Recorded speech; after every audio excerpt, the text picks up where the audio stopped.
तो हम इस वक्त हैं जो उत्तर पूर्वी दिल्ली इलाका है, वहाँ पर है बुरारी क्षेत्र है और हमारे साथ अखिलेश शुक्ला जी है, दिल्ली कांग्रेस के बड़े पदाधिकारी हैं, लीगल एंड ह्यूमन राइट का जनरल सेक्रेटरी हूँ मैं। इनसे हम बातचीत करेंगे और ये जानेंगे कि आखिर दिल्ली में कांग्रेस किन मुद्दों पर चुनाव लड़ रही है और कांग्रेस को क्या उम्मीदें हैं।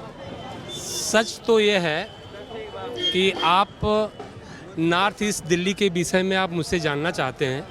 मैं सिलसिलेवार ढंग से आपको बता दूं कि जिस विधानसभा में आप खड़े हैं वो बुराड़ी विधानसभा है। एक ईंट भी मनोज तिवारी ने इस विधानसभा में नहीं रखा हुआ है और एंटी इनकम्बेंसी फैक्टर है। और मनोज तिवारी से यहाँ जो लोग इकट्ठा हुए हैं, आम आदमी पार्टी और कांग्रेस के लोग इकट्ठा हुए हैं, वो तो हमारे साथ या हम साथ में काम कर ही रहे हैं। आज यहाँ बुराड़ी विधानसभा में भाजपा के लोग इतना असंतुष्ट हैं कि वो उनके समझ में नहीं आ रहा है कि मनोज तिवारी का सम्मान किया जाए कि न किया जाए। मैं सम्मान की बात करता हूँ, ऊँट की बात अलग है।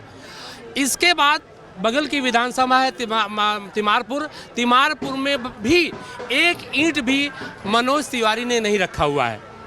और बची हुई मेरी जो 8 विधानसभा पूर्वी दिल्ली में है, 2 उनके विधायक हैं। इसके बावजूद भी उनकी स्थिति बहुत नाजुक है। और कन्हैया कुमार के आ जाने के बाद नॉर्थ ईस्ट दिल्ली का चुनाव बड़ा रोचक हो गया है। और नॉर्थ दिल्ली में कन्हैया कुमार, मेरे पास सीधा आंकड़ा तो नहीं है, मोदी जी के पास हो सकता है, क्योंकि वो कह रहे हैं कि मुझे 400 सीट हुआ है। मुझे तो लगता नहीं है, वो 200 भी नहीं पाएंगे, क्योंकि तानाशाही से जनता का दिल नहीं जीता जा सकता। और मैं इतना आश्वस्त हूँ कि लाखों वोट से कन्हैया कुमार इस नॉर्थ दिल्ली से चुनाव जीत रहे हैं। एक सवाल ये है, आप चूंकि कांग्रेस के वरिष्ठ कार्यकर्ता लग रहे हैं। नहीं, मैं पदाधिकारी हूँ प्रदेश में। बिल्कुल, तो इसीलिए आपसे सवाल है, मैं आपको जवाब दूंगा। चुनाव से ठीक पहले आपके प्रदेश अध्यक्ष का इस्तीफा होता है, उसके अलावा कई पूर्व विधायकों का इस्तीफा होता है।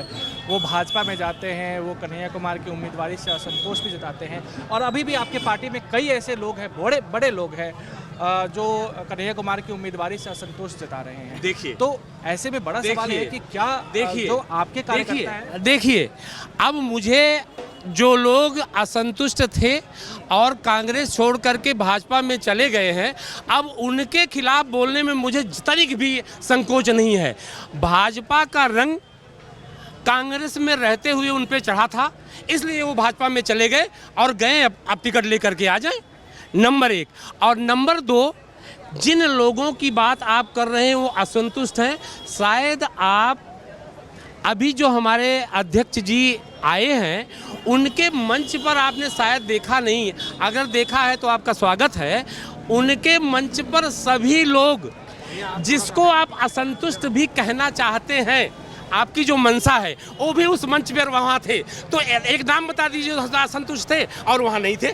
नहीं, आप अगर समझ रहे हैं तो अच्छी बात है। मैं नाम नहीं बताऊंगा। देखिए, मेरी पार्टी में गरिमा है और उस गरिमा से बाहर मैं नहीं जा सकता, इसलिए मैं जरूर कहूँगा। और सब मेरे भाई, चाहे छोटा कार्यकर्ता हो, चाहे आदरणीय राहुल जी हैं, वो सब मेरे लिए सब लोग हैं, क्योंकि पार्टी में हर कोई समर्पित है। इसलिए हमारे यहाँ आज कोई प्रॉब्लम नहीं है। जो लोग हैं वो बड़ी मुस्तैदी से कांग्रेस के लिए काम करें। अगला प्रश्न पूछिए। एक और सवाल, चूँकि पूछिए। अभी भाजपा के लिए चूँकि कन्हैया कुमार उम्मीदवार हैं, तो एक बड़ा एग्रेसिव कैंपेन करने का मौका मिल गया है। वो मंगलसूत्र का भी मामला उठ रहा है, हेरिटेज टैक्स आ गया, फिर पाकिस्तान का मामला आ गया, और कन्हैया कुमार को मामला बनाकर भाजपा तो चुनाव लड़। देखिए, मैं आपको बता दूं, मेरा नाम अखिलेश शुक्ला है, मैं अवध का पंडित हूँ। अगर मैं अवध का पंडित हूँ, ब्राह्मण हूँ और शुक्ला ब्राह्मण हूँ, तो राम तो मेरे पूज्य है। तो मोदी से तो बड़ा भक्त हूँ मैं। अगर मैं मोदी से बड़ा भक्त हूँ तो मैं क्यों मानूं कि जो है मोदी मेरे से बड़े भक्त हैं। नंबर 1। और रही बात मंगलसूत्र, ये सब चीज़ें समाज में या किसी जगह शोभा नहीं देता है। अब वो तानाशाह बहुत परेशान है और वो हर कुछ बोलने के लिए मजबूर है, इसलिए वो अनाप शराब बोल रहे हैं, क्योंकि हार उनको। देखिए, एक चीज़ बता दूं, अगर बच्चा परीक्षा देने के दौरान उसको ये पता लग जाता मेरा पेपर बढ़िया नहीं हो रहा है, तो बड़ा असंतुष्ट हो जाता है। वही सीधा मोदी जी की है। तो वो कोई प्रश्न नहीं है, ना उस पर उत्तर देने का कोई बनता है। और कोई प्रश्न नहीं, और कोई प्रश्न? आपने चूंकि अवध का आपने खुद को ब्राह्मण बताया, लेकिन आपके पार्टी को लोग जो छोड़ के जा रहे हैं, मैं नाम फिर नहीं लेना चाहूँगा, लेकिन वो यही कह रहे हैं कि जय श्री राम या राम का समर्थन करने की वजह से मुझे पार्टी में जो है प्रताड़ित किया गया, इस वजह से मुझे। मैं बता रहा हूँ कि जय श्री राम, वंदे मातरम या कोई चीज़, मैं आपसे कह रहा हूं कि मेरे से बढ़िया कर्पूर गौरम करुणावतारम संसार सारम भुजगेंद्रहारम, मुझसे बढ़िया संस्कृत उनको नहीं आ रहा। मैं अंग्रेजी से में हूँ और हाई कोर्ट और सुप्रीम कोर्ट में वकालत करता हूँ। मैं आपसे एक चीज़ कह रहा हूँ, मंदिर भगवान राम मेरी आस्था के विषय हैं। वो श्रीमती इंदिरा गांधी जी को दुर्गा का रूप कहा जाता था। तो ऐसा नहीं है कि हमारे कांग्रेस में जितने लोग बैठे हैं वो भगवान को नहीं मानते। अरे हम जो हमारे यहाँ मुस्लिम भाई हैं वो मस्जिद जाते हैं, जो सिख हैं वो गुरुद्वारा में जाते हैं। मैं मंदिर बिना पूजा किए, बिना स्नान के बाद पूजा किए मैं भोजन नहीं करता।